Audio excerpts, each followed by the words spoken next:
अस्सलाम वालेकुम, welcome to binary classroom. और आज की इस क्लास में हम लोग टॉपिक पढ़ने वाले हैं types of natural system. Class 9 chapter number 1 introduction to system computer science and entrepreneurship की हम बुक स्टडी करें पंजाब टेक्स्ट बुक में से। तो इससे पहले वाली वीडियो में हम लोग पढ़ चुके हैं नेचुरल सिस्टम और आर्टिफिशियल सिस्टम यानी कि सिस्टम्स के बारे में। तो अगर किसी ने वो वीडियोस नहीं देखी तो उनमें तमाम चीजें बताई गई हैं कि नेचुरल सिस्टम क्या होता है, आर्टिफिशियल सिस्टम क्या होता है। इस पर्टिकुलर वीडियो में हम लोग पढ़ेंगे टाइप्स ऑफ नेचुरल सिस्टम। तो सवाल इस तरह से आएगा, discuss some types of natural system. Natural system की हमारे पास 4 टाइप्स होती हैं, physical system, chemical system, biological system और साइकोलॉजिकल सिस्टम। अब नेचुरल सिस्टम में हम लोगों ने पढ़ा था कि ये वो सिस्टम होते हैं जो नेचर में पहले से ही एग्जिस्ट होते हैं और बगैर किसी इंसानी मुदाखलत के ये अपना काम सर अंजाम दे रहे होते हैं। तो इस सिलसिले में आप लोगों ने भी ये नाम सुने होंगे, जैसे फिजिकल जो है ये फिजिक्स से निकला है, केमिकल जो है वो केमिस्ट्री से निकला है, बायोलॉजिकल जो है वो बायोलॉजी से निकला है और साइकोलॉजिकल भी एक टर्म होती है जो कि एक नेचुरल सिस्टम है। बारी बारी इनको पढ़ते हैं, डिटेल से समझते हैं कि ये सारी चीजें हैं क्या। फिजिकल सिस्टम पढ़ते हैं। Physical system are composed of physical components and follow the law of physics. कहते हैं कि फिजिकल सिस्टम वो सिस्टम होता है जिसके अंदर या तो कोई फिजिकल कंपोनेंट्स लगे हुए हों या फिर वो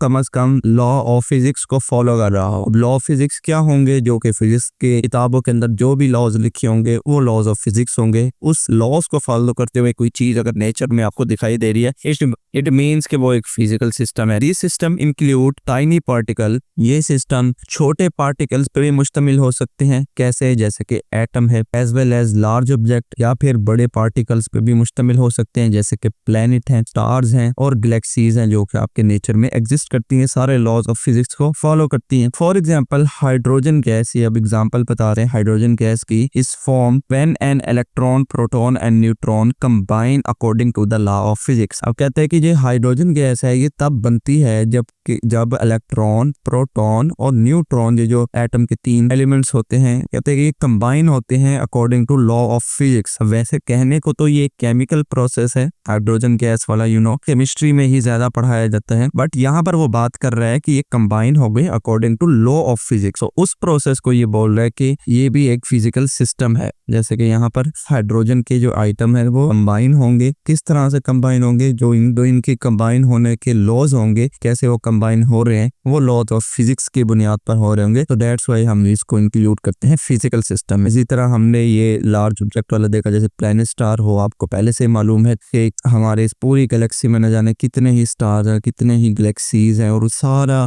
एक महदूद अंदाजे में किसी चीज के इर्द गिर्द ये घूम रहे होते हैं। तो ये जो सारा सिस्टम है ये हमारे पास फिजिकल सिस्टम है, ये सारा फिजिक्स के लॉज के ऊपर डिपेंड कर रहा है। नेक्स्ट आ जाए chemical system. Chemical system are about substance. ये हमारे पास सब्सटेंस के मुतल्लिक होता है एंड हाउ दे इंटरेक्ट, और वो सब्सटेंस किस तरह से आपस में एक दूसरे से इंटरेक्ट करते हैं, चेंज या तो तब्दील होते हैं, and react with other each other, या फिर एक दूसरे के साथ मिलकर क्या रिएक्शन परफॉर्म करते हैं। इनके ओवरऑल अगर बात करें तो कुछ ऐसे सब्सटेंस जो जब आपस में मिलें तो उनके मिलने से क्या या तो तब्दीली आए या फिर उनके मिलने से कोई रिएक्शन प्रोड्यूस हो, तो वो ऐसे इनको बोल रहा है कि वो केमिकल सिस्टम है। These processes follow the law of chemistry. के जो तमाम प्रोसेसेस होते हैं वो केमिस्ट्री के लॉज को फॉलो करते हैं। इस तरह फिजिक्स के लॉ थे, इस तरह केमिस्ट्री के लॉज थे। फॉर एग्जाम्पल वाटर, जैसे कि पानी की एक एग्जाम्पल ले रहे हैं, ये एक केमिकल सिस्टम है। कैसे? Water is formed when the hydrogen and oxygen atom bond together. के पानी तब बनता है जब हाइड्रोजन का एटम और ऑक्सीजन का एटम आपस में मिलता है और उसके दरमियान जो भी केमिकल रिएक्शन होता है, उस केमिकल रिएक्शन के होने के बाद जो एक सिस्टम बन रहा है वो हमारे पास वाटर है, और उसी वाटर के अंदर ये जो रिएक्शन हो रहा है ये एग्जांपल होगी केमिकल सिस्टम की। जिस तरह से हमारे पास यहाँ देखिए केमिकल केमिस्ट्री की बुक्स में भी हम ये रिएक्शन पढ़ते हैं कि हाइड्रोजन के 2 आइटम होते हैं, इसी तरह ऑक्सीजन के 2 आइटम होते हैं, इन दोनों को कंबाइन किया जाता है तो आपके पास पानी का आइटम बनता है। नेक्स्ट आ जाए बायोलॉजिकल सिस्टम। बायोलॉजिकल सिस्टम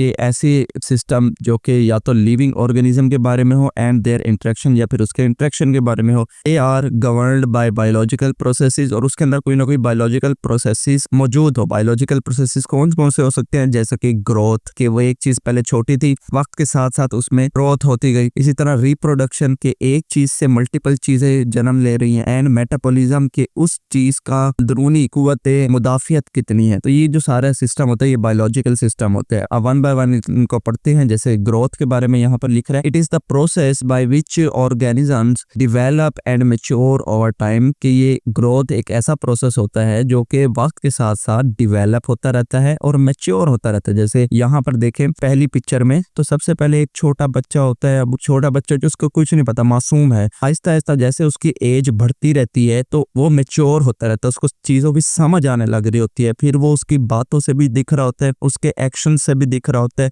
ये जो सारा प्रोसेस होता है इसको बोलते हैं ग्रोथ। इस तरह reproduction is the ability to produce offspring to ensure the continuation of life. Reproduction का क्या मतलब है कि किसी भी जिंदगी के अमल को आगे चलाने के लिए जो एक नई जनरेशन प्रोड्यूस की जाती है वो रिप्रोडक्शन है। जिस तरह इंसानों में भी है कि उनके बच्चे पैदा होते हैं, इस तरह जानवरों में भी बच्चे पैदा होते हैं, परिंदों में भी। तो ये सब में एक लाइफ साइकिल को बढ़ते रहने के लिए क्या करते हैं, रिप्रोडक्शन करते हैं। तो उसकी दूसरी पिक्चर यहाँ पर मौजूद है कि किस तरह से रिप्रोडक्शन होती है। फीमेल्स के एग सेल और मेल के स्पर्म सेल ये जब आपस में मिलते हैं तो जायगोट बनता है। जायगोट के मिलने से हमारे पास ये सारा की प्रोसेस होता है मियोसिस वगैरह का, और उसके बाद एक नई जनरेशन जो है वो जन्म लेती है। 6 नंबर पे है metabolism. It involves chemical process that provide energy and build और repair tissue living in a living organism. Metabolism basically वो एनर्जी होती है, वो कुव्वत मुदाफियत होती है जो कि किसी भी इंसान या किसी भी जो भी लिविंग ऑर्गेनिज्म है उसको हेल्थी रखने में इसका बड़ा किरदार होता है। जिस तरह कुछ लोग ऐसे होते हैं जिनको सर्दी हो गर्मी हो उनकी तबीयत ज्यादा खराब नहीं होती, मतलब ये नहीं कि थोड़ा सा मौसम चेंज हुआ उनको नजला हो गया, थोड़ा सा मौसम चेंज हुआ उनका सर में दर्द हो गया, बुखार हो गया। तो ऐसे लोग को क्या होता है, मेटाबॉलिज्म ज्यादा होता है क्योंकि उनकी अंदरूनी जो कुव्वत मुदाफियत होती है वो इतनी मजबूत होती है कि वो बाहर के टेम्परेचर के चेंज होने से अपनी बॉडी का टेम्परेचर खुद मेंटेन करती है। और जो भी बॉडी के वीक टिश्यूज होते हैं, वीक सेल्स होते हैं, उन्हें ऑटोमेटिकली जल्दी रिपेयर करती है एज कम्पेयर टू जिसका मेटाबॉलिज्म कम हो। कुछ ऐसे होते हैं जिनकी कुव्वत मुदाफियत कम होती है, थोड़ी सी मौसम में तब्दीली या थोड़ा सा ही कुछ वो डस्ट वाले एरिया में चले जाएं या कुछ इस तरह से, तो उनकी क्या होती है तबीयत जो है वो खराब होने लग जाती है, तो उनका मेटाबॉलिज्म जो है वो कम होता है। तो ये था हमारे पास बायोलॉजिकल सिस्टम। नेक्स्ट बढ़ते हैं psychological system. Psychological system involve the mind and behaviour. ये शायद आपने टर्म पहली मर्तबा सुननी हो, साइकोलॉजिकल सिस्टम, क्योंकि फिजिक्स केमिस्ट्री बायो तो आप लोग अपने बुक्स में भी पढ़ते आ रहे हो, साइकोलॉजी में भी आप पहली मर्तबा सुन रहे हो। साइकोलॉजी बेसिकली एक ऐसा सिस्टम होता है जिसके अंदर हम लोग किसी भी इंसान के माइंड या उसके बिहेवियर से पता लगाते हैं कि वो किस शख्सियत का मालिक है। So psychological system involve mind and behaviour of individual. किसी भी शख्सियत का हम लोगों ने जहन पढ़ना है या बिहेवियर मालूम करना है कि वो किन आदात का मालिक है, मतलब कि उसके आदात में क्या क्या शामिल है, उसकी सोच कैसी है, कि इमोशंस कैसे हैं, उसका मेंटल प्रोसेस कैसे है, या कि वो किसी बेसिक चीजों का भी सॉल्व करने के काबिल है या नहीं है, उसके इमोशन कैसे है, जल्दी जज्बाती तो नहीं हो जाता, गुस्सा तो नहीं कर देता जल्दी, कौन सी सिचुएशन में कैसे वो रिएक्ट करता है, उसके इमोशन होंगे। और थॉट्स में उसकी सोच आएगी कि माशरे को लेकर उसकी सोच कैसी है, किसी भी पर्टिकुलर चीज को लेकर उसकी सोच कैसी है। ये जो सारी चीजें होती है साइकोलॉजिकल सिस्टम्स होते हैं। They are governed by the principle of psychology, और ये साइकोलॉजी के प्रिंसिपल को फॉलो करते हैं। जैसे आप इमेज में भी देखें कि एक साइकोलॉजिस्ट है, साइकोलॉजिस्ट भी डॉक्टर की कैटेगरी में आते हैं, जो कि इंसान की नफ्सियात को पढ़ रहा है। देख रहे हैं एक रोशनी इंसान के दिमाग में जा रही है और वो उसको रीड कर रहा है कि इसके दिमाग में क्या चल रहा है। तो ये होता है बेसिकली साइकोलॉजिकल सिस्टम। सो ये था हमारे पास टाइप्स मुकम्मल हो गई। हमने कौन कौन सी टाइप पढ़ी, हमने कहा कि ये 4 तरह की नेचुरल सिस्टम की टाइप्स होती हैं, physical system, chemical system, biological system और साइकोलॉजिकल सिस्टम। फिजिकल सिस्टम में हम लोगों ने पढ़ा कि ऐसे सिस्टम जो कि लॉज ऑफ फिजिक्स को फॉलो करते थे, जिनमें हमारे पास कायनात का मुकम्मल निजाम आ जाता था, और हमने हाइड्रोजन की एग्जाम्पल देखी।